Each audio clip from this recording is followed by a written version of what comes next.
네, 용감한 시민. 자, 요즘 사회 이슈인 음주 뺑소니와 관련된 건데요. 하지만 이번 사연은 교통사고와 보통 교통사고와 조금 다르다고 합니다. 장가 기자, 무슨 사연이죠?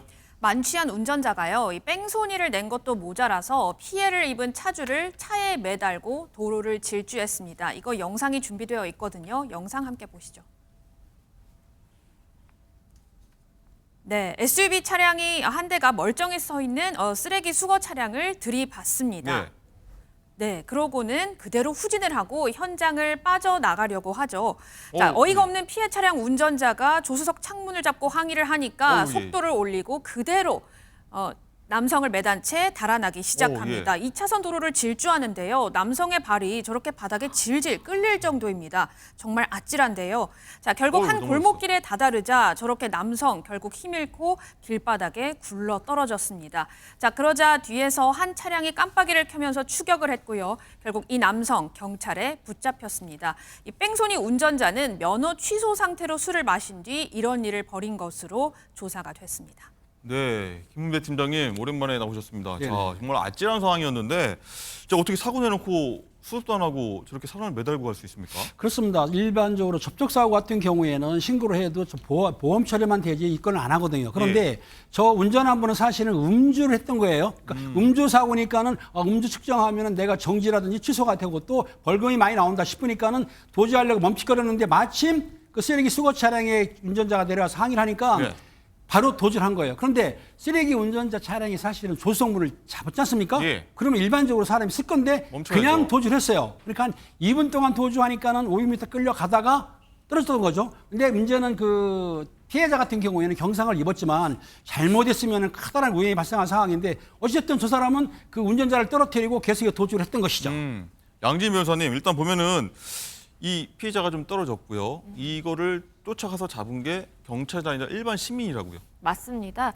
이 시민의 경우에는요, 이 지방 출장을 갔다가 이제 귀가하던 중에 이렇게 사람을 매달고 달리는 차량을 발견을 하게 됩니다. 그 즉시 뭔가 음주운전 차량이 문제를 일으킨 것 같다라는 것을 직감을 하고요. 그래서 사실은 그 즉시 경찰에 신고를 하게 됩니다. 음주운전으로 의심되는 차량이 사람을 매달고 질주를 하고 있다라고 신고를 하고요. 그러면서 멈춘 것이 아니라 본인이 직접 이 차량을 따라 나섭니다. 이 차량을 막아서기 위해서 사실은 시도도 했었는데요. 이 차량이 아랑곳하지 않고 계속 질주를 하다 보니까 앞서서 영상 보신 것처럼 이 피해자를 땅에 떨어뜨리는 상황이 발생하게 되고요. 이 뒤쫓던 이 시민의 차량은 다른 사람이 사실 동승자가 있었어요. 예. 이 사람을 이제 구호를 해야 된다라고 생각을 해서 동승자를 내려준 뒤에 한 9km 가량을 계속해서 따라갑니다. 그러면서 경찰에 지속적으로 이 도주 차량의 위치를 알리게 되고요. 끝끝내 이 경찰이 그 시민의 신고를 받고 출동을 해서 결국에는 검거할 수 있었습니다. 예, 정말 박수 쳐줘야 할 용감한 시민들이었는데 자, 기인과 함께 피해자 도와주고 범인 검거까지 했죠. 자, 이걸 본 시민들이 있다고 합니다. 시민들 목소리 듣고 오시죠. 도와주세요라고 얘기를 하시더라고요. 아, 이건 큰일 났구나. 따라가야 되겠다. 제 지인이 병원까지 구호 조치를 해주시고 뛰어서 계속 따라갔죠. 그것도 한 1km 따라갔네요. 서로 돕고 도와주고 그런 게 좀 많아야 되지 않을까 싶어요. 네, 김문배 팀장님. 이런 분들 진짜 영웅 같습니다. 그렇습니다. 저런 분들을 사회적 영웅이라고 부르는데 사실은 남의 사건에 됐을 때 내가 관여하게 되면 경찰서에서 조사받으라고 오라고 가라고 하거든요. 예. 상당히 불편합니다. 그리고 음주운전 차량을 추적하는 건 상당히 어려운 게 뭐냐면 나도 사고 날 수가 있어요. 그렇기 때문에 상당히 어려운 건데 본인이 그 불편함이라든가 위험을 감수했다는 거는 저분에게는 뜨거운 박수를 보내야 되는데 경찰서에서도 아마 그 감사장하고 포상금을 줬다고 합니다. 예. 포상금 문제가 아니라 부모들한테는 혼났다는 거예요. 그 뭐하러 따라가냐, 사고 나면 어떡하려고. 그래도 이분은 앞으로도 그런 일이 생기면 따라간다고 하니까 저런 분이 진짜로 많아야만이 사회가 정의가 실현되지 않을까 싶은데 저분에게 제가 박수를 보내드립니다. 네, 저도 한번 치겠습니다. 자, 그리고 양진 변호사님. 일단 사고 낸 운전자, 이분 어떤 처벌 받았는지 좀 궁금하거든요. 일단은 음주운전 차량으로 의심이 된다라고 말씀을 드렸는데 실제로 음주운전 차량이 맞았습니다.